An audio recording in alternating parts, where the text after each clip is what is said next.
Very good morning to all of you. Today we will discuss about spherical mirror and how to draw ray diagram. Hindi में बात करें तो आज हम गोली दर्पण के द्वारा बने प्रतिबिंबों की स्थिति, आकार, प्रकृति के बारे में पढ़ेंगे। तो यदि आप मेरे चैनल पर नए हो तो प्लीज़ चैनल को सब्सक्राइब करें, वीडियो पे कमेंट करें और शेयर करना ना भूलें।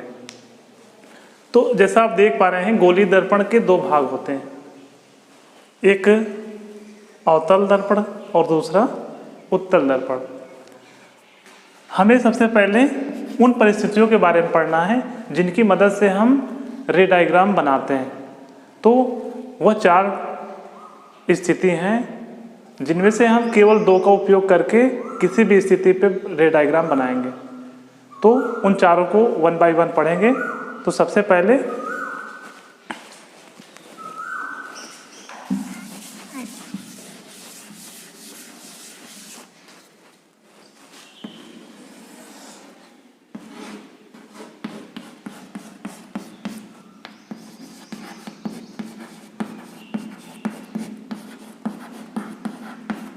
ये आपका अवतल दर्पण है।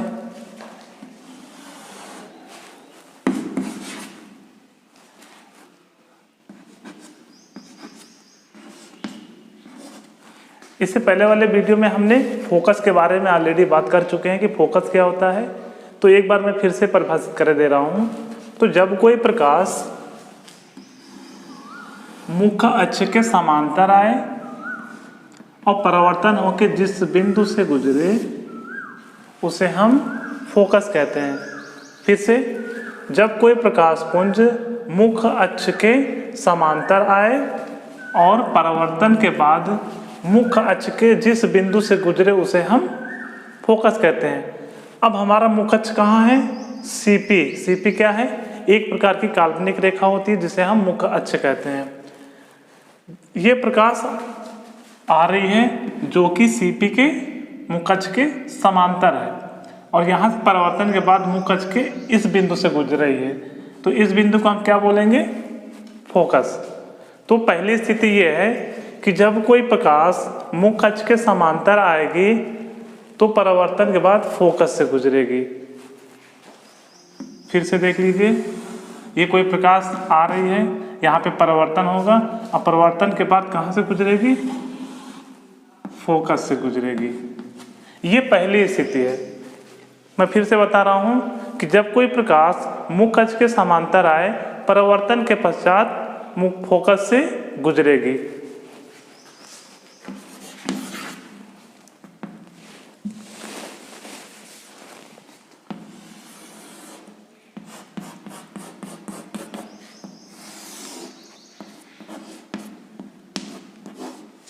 अब हम दूसरे स्थिति के बारे में बात करेंगे। यदि कोई प्रकाश फोकस से आ रही हो तो परावर्तन के बाद मुख्य अक्ष के समांतर चली जाएगी। अब समांतर क्या होती है? दो रेखाएं आपस में समांतर होंगी यदि उनके बीच की दूरी हमेशा बराबर रहे, एक कंडीशन। दूसरी परिभाषा, दो रेखाएं आपस में समांतर होंगी यदि वहाँ एक दूसरे को कभी ना काटे। तो ये प्रकाश फोकस से आ रही है और परावर्तन के पश्चात सीपी के या मुख्य अक्ष के समांतर चली जा रही है। ये दूसरी कंडीशन है। तीसरी,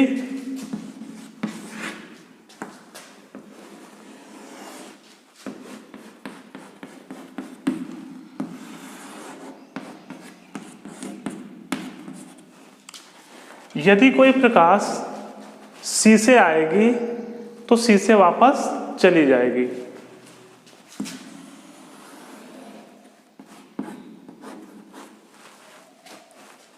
और चौथी कंडीशन है,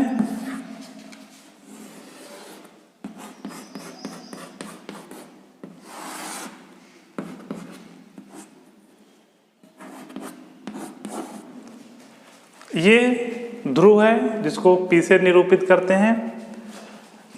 यदि कोई प्रकाश ध्रुव पर जिस कोण से आएगी उसी कोण से परावर्तित होके वापस चली जाएगी। मैं फिर से इन सभी बिंदु को एक बार फिर से दोहराऊंगा। पहली स्थिति में कोई भी प्रकाश पुंज मुख्य अक्ष के समांतर आएगी तो परावर्तन के बाद फोकस से गुजरेगी, ये पहली स्थिति है। दूसरी, यदि कोई प्रकाश फोकस से आएगी तो परावर्तन के बाद मुख्य अक्ष के समांतर जाएगी। तीसरी स्थिति में यदि कोई प्रकाश सी से आएगी तो परावर्तन के बाद सी से वापस लौट जाएगी। चौथी कंडीशन में यदि कोई प्रकाश ध्रुव पे गिरती है तो जिस कोण से आएगी परावर्तन के बाद उसी कोण से वापस चली जाएगी। तो इन चारों स्थितियों में से हमें किन्हीं दो का उपयोग करके रे डायग्राम बनाना है। तो ये इनका महत्वपूर्ण स्थान है। बिना इनके अगर आप रे डायग्राम बनाना सीख भी जाएंगे तो फ्यूचर में आप भूल जाएंगे। तो बेसिक कॉन्सेप्ट आपको ये सीखना है, इन चारों को समराइज करना है, किन्हीं दो का उपयोग करना है और रे डायग्राम बना लेना है। तो चलिए हम कनकेव या अवतल दर्पण की प्रत्येक स्थिति के बारे में पढ़ें। अब हम अवतल दर्पण में कितने प्रतिबिंब बनते हैं उनके बारे में पढ़ेंगे। तो अवतल दर्पण में 6 कंडीशन है, 6 स्थिति हैं जिस पे कोई वस्तु रख दिया जाए तो उसका प्रतिबिंब बनेगा। अब देखिए, प्रतिबिंब जब कभी बनाएंगे तो इन चीज़ों पे विशेष ध्यान देना चाहिए। पहला है आकार, हम वस्तु का क्या आकार है और उस वस्तु का प्रतिबिंब का क्या आकार है। प्रकृति, प्रकृति का सीधा तात्पर्य है कि वह आभासी है कि वास्तविक है, उल्टा होगा या सीधा होगा। स्थिति, दर्पण में उनकी स्थिति कहाँ पे होगी। तो हम सबसे पहले कंडीशन पे बात करेंगे। ये हमने कोई अवतल दर्पण ले लिया, हम किसी वस्तु को अनंत पे रखते हैं। कहाँ पे? अनंत पे। हमें पहले रूल्स को फॉलो करना है, उन चारों में से पहले को देखे हमने अप्लाई कर रहे हैं। जब कोई प्रकाश मुख्य अक्ष के समांतर आएगी तो कहाँ से गुजरेगी? फोकस से गुजरेगी। ये पहला नियम था। इधर से भी देख लीजिए, जब कोई प्रकाश मुख्य अक्ष के समांतर आए तो कहाँ से गुजरेगी? फोकस से गुजरेगी। एरो का बहुत इंपॉर्टेंस होता है, आप एरो नहीं लगाएंगे तो आपका रे डायग्राम गलत माना जाएगा। ठीक है, तो अब देखिए, वस्तु की स्थिति कहाँ पे है? अनंत पे है। प्रतिबिंब की स्थिति कहाँ पे है? फोकस पे है। आकार क्या है? छोटा है, वास्तविक है और उल्टा बनेगा। ठीक है, तो आकार क्या होगा? छोटा। प्रकृति क्या होगा?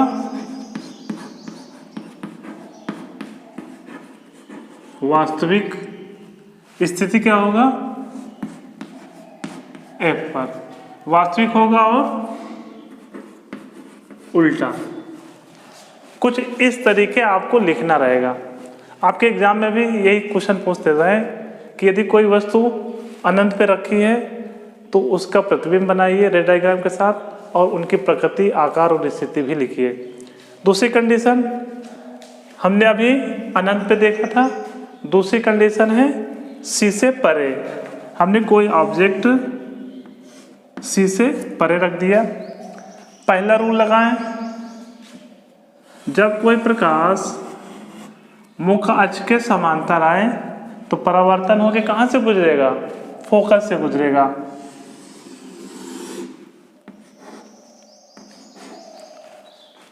दूसरी कंडीशन थी कि यदि कोई प्रकाश फोकस से गुजरे तो परावर्तन के बाद वह मुख्य अक्ष के समांतर चली जाएगी। अब देखिए, इस फिगर से क्लियर हो रहा है कि यह हमारा वस्तु है। वस्तु की स्थिति कहाँ है? सी से परे।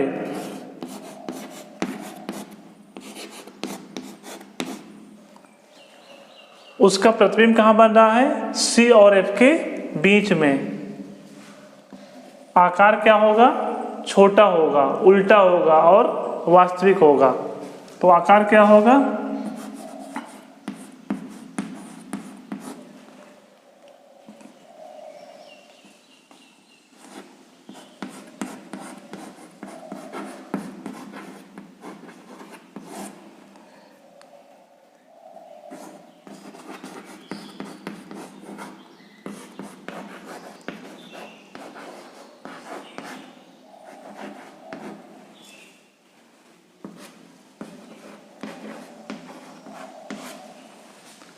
फिर से देख लीजिए, आपको सिंपली ऐसे ही करना है।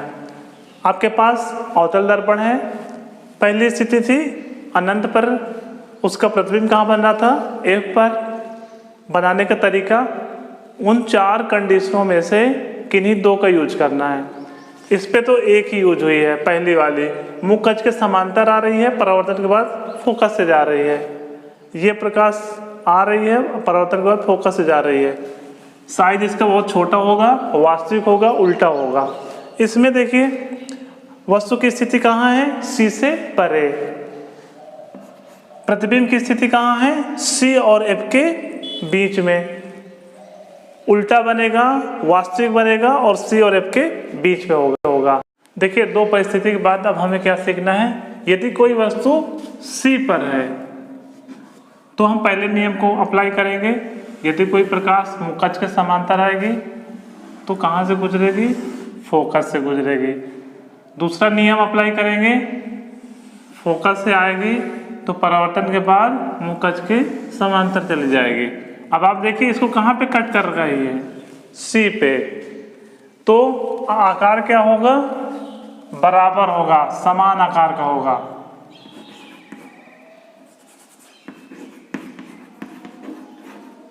वस्तु के बराबर स्थिति C पर। प्रकृति क्या होगा,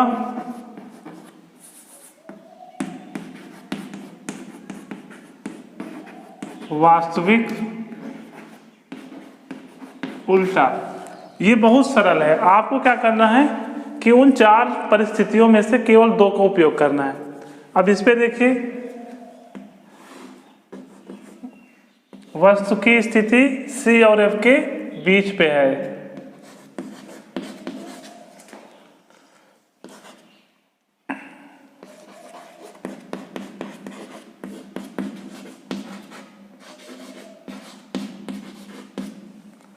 पहला नियम, मुख कक्ष के समांतर जाएगी, परावर्तन के बाद फोकस से आएगी। दूसरा, फोकस से जाएगी तो परावर्तन के बाद मुख कक्ष के समांतर चली जाएगी। और ये कहाँ मिलेगा, C से परे। आकार क्या होगा, बड़ा। स्थिति C से परे। प्रकृति क्या होगी,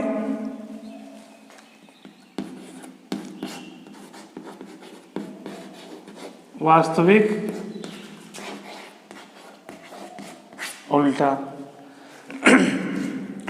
तो ये आपको सीखना है। अवतल दर्पण में 6 कंडीशन है, हमने 4 के बारे में चर्चा कर चुके, लास्ट के 2 पढ़ेंगे। देखिए 2 परिस्थिति के बाद अब हमें क्या सीखना है। यदि कोई वस्तु C पर है तो हम पहले नियम को अप्लाई करेंगे।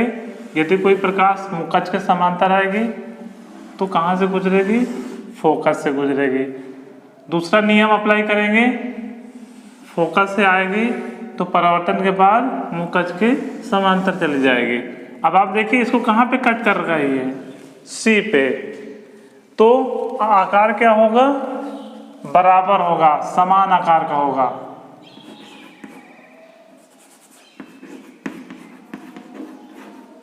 वस्तु के बराबर। स्थिति C पर। प्रकृति क्या होगा,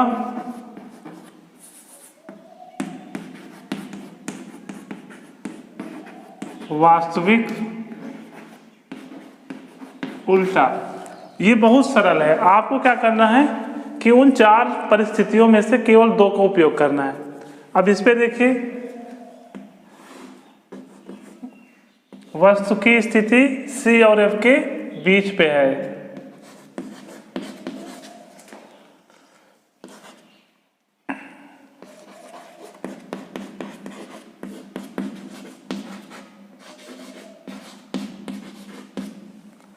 पहला नियम,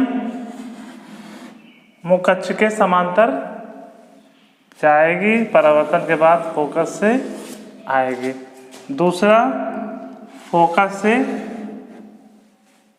जाएगी तो परावर्तन के बाद मुकच के समांतर चली जाएगी। और ये कहाँ मिलेगा? सी से परे। आकार क्या होगा? बड़ा। स्थिति सी से परे। प्रकृति क्या होगी?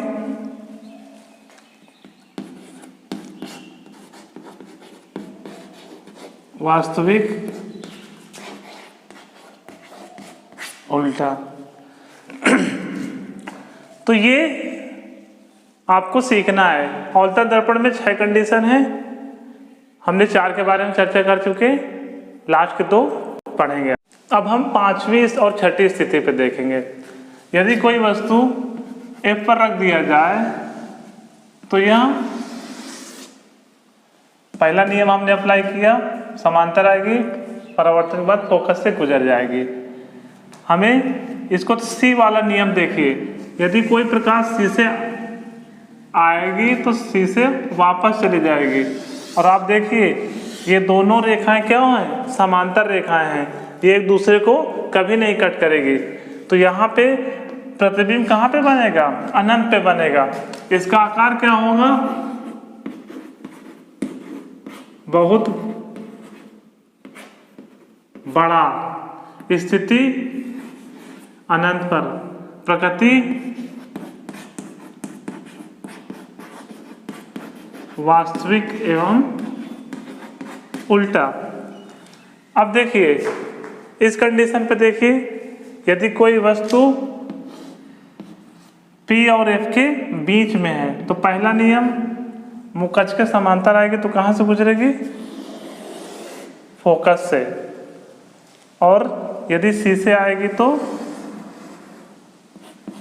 वापस चली जाएगी। अब इसको देखिए, ये इधर फैलाव होता जा रहा है, इसका मतलब क्या है?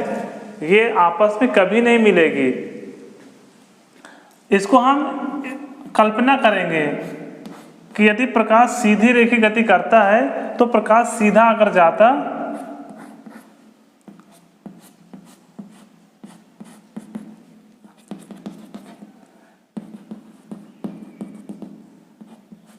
अब देखिए, यदि वस्तु F और P के बीच पे हो तो दर्पण के पीछे बनेगा, बड़ा बनेगा और आभासी बनेगा। आकार क्या होगा? बड़ा। दर्पण के पीछे। और प्रकृति क्या होगी?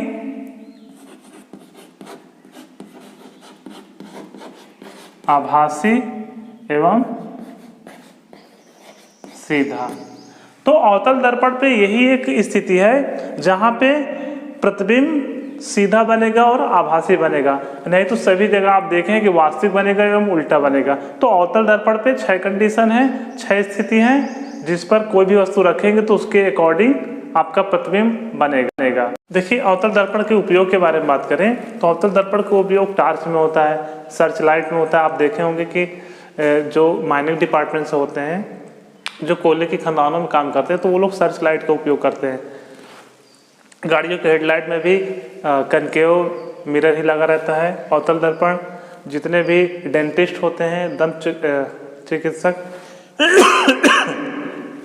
वो भी अवतल दर्पण का सैलून में भी इमेज को बड़ा करके देखने के लिए उपयोग किया जाता है। ये दर्पण का फार्मूला है जिसमें 1/u + 1/v बराबर 1/f होता है। वहाँ पे u क्या है? u वस्तु की दूरी, v क्या है? प्रतिबिंब की दूरी, f क्या है? फोकस दूरी। सारी जो दूरियां हम मापते हैं वह ध्रुव से मापते हैं। अगर हम वस्तु की दूरी की बात करें तो ध्रुव से जितनी दूर पे वस्तु रखी है वो दूरी क्या होगी? वस्तु की दूरी होगी। ध्रुव से प्रतिबिंब की जो दूरी होगी उसको v से दिखाते हैं, और फोकस से ध्रुव की दूरी को हम फोकस दूरी से दिखाते हैं। ये मैग्निफिकेशन का फार्मूला है। मैग्निफिकेशन बराबर एच डैश अपान एच बराबर माइनस का V upon you. H dash क्या है? ये है प्रतिबिंब की ऊंचाई।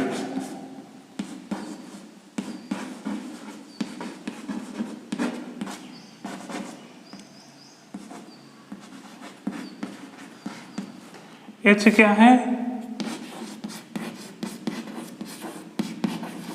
वस्तु की ऊंचाई। V और U के बारे में पहले बता चुके हैं। तो ये आपका गोली दर्पण, उसके दो प्रकार, अवतल उत्तल द्वारा बनने वाले रे डायग्राम, उनकी स्थिति